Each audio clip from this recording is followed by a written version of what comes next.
액션 let's go 트러블을 찾으러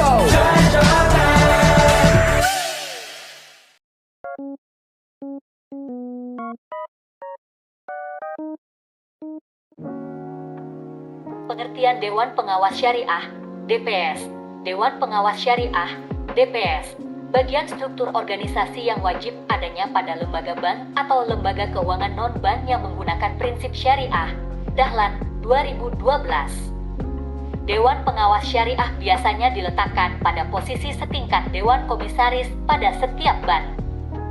Hal ini untuk menjamin efektivitas dari setiap opini yang diberikan oleh Dewan Pengawas Syariah. Tugas dan fungsi DPS. Tugas utama DPS adalah mengawasi kegiatan usaha lembaga keuangan syariah agar sesuai dengan ketentuan dan prinsip syariah yang telah difatwakan oleh DSN. Fungsi utama DPS adalah 1. Sebagai penasehat dan pemberi saran kepada direksi, pimpinan unit usaha syariah dan pimpinan kantor cabang syariah mengenai aspek-aspek syariah. 2. Sebagai mediator antar lembaga keuangan syariah dengan DSN. Struktur Dewan Pengawas Syariah. 1. Kedudukan DPS dalam struktur perusahaan berada setingkat dengan fungsi komisaris sebagai pengawas direksi. 2. Jika fungsi komisaris adalah pengawas dalam kaitan dengan kinerja manajemen, maka DPS melakukan pengawasan kepada manajemen dalam kaitan dengan implementasi sistem dan produk-produk agar tetap sesuai dengan syariah Islam. 3. Bertanggung jawab atas pembinaan akhlak seluruh karyawan berdasarkan sistem pembinaan keislaman yang telah diprogramkan setiap tahunnya. 4. Ikut mengawasi pelanggaran nilai-nilai Islam di lingkungan perusahaan tersebut.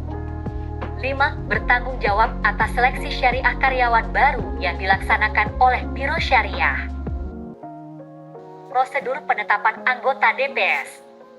Lembaga Keuangan Syariah mengajukan permohonan penetapan anggota Dewan Pengawas Syariah kepada DSN. Permohonan tersebut dibahas dalam rapat Badan Pelaksana Harian DSN, hasil rapat Badan Pelaksana Harian DSN. Hasil rapat Badan Pelaksana Harian DSN kemudian dilaporkan kepada pimpinan DSN. Pimpinan DSN menetapkan nama-nama yang diangkat sebagai anggota Dewan Pengawas Syariah. Kekuatan dan kelemahan DPS. Kekuatan DPS, regulasi komponen anggota DSN. Kelemahan DPS, kekurangan sumber daya manusia Indonesia masih kekurangan SDM yang memiliki pemahaman komprehensif akan ilmu syariah dan ekonomi perbankan, akibat kurangnya keseimbangan antara ilmu agama atau syariah dengan ilmu ekonomi menjadi kendala dalam meningkatkan kualitas anggota DPD. Peluang dan tantangan DPS. Peluangnya adalah desentralisasi DPS dan departemenisasi DPS. Tantangannya adalah institusional dan personal. Wewenang Dewan Pengawas Syariah DPS. 1. Memberikan pedoman atau garis-garis besar syariah, baik untuk pengerahan maupun untuk penyaluran dana serta kegiatan bank lainnya. 2. Mengadakan perbaikan seandainya suatu produk yang telah atau sedang dijalankan dinilai bertentangan dengan syariah. Sutedi, 2009. Etika dan kode etik DPR. 1.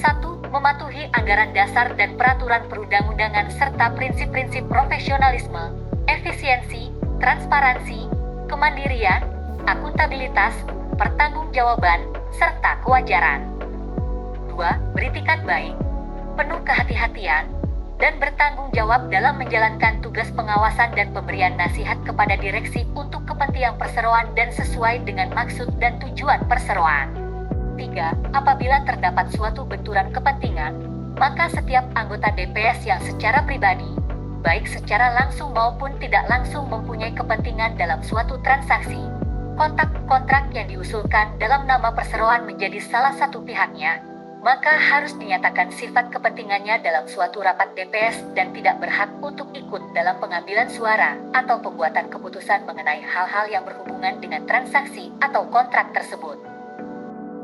4. Memberikan contoh keteladanan dengan mendorong terciptanya perilaku etis dan menjunjung tinggi kode etik perseroan. 5. DPS dilarang melakukan rangkap jabatan sebagai anggota direksi atau dewan komisaris pada perusahaan pembiayaan yang sama.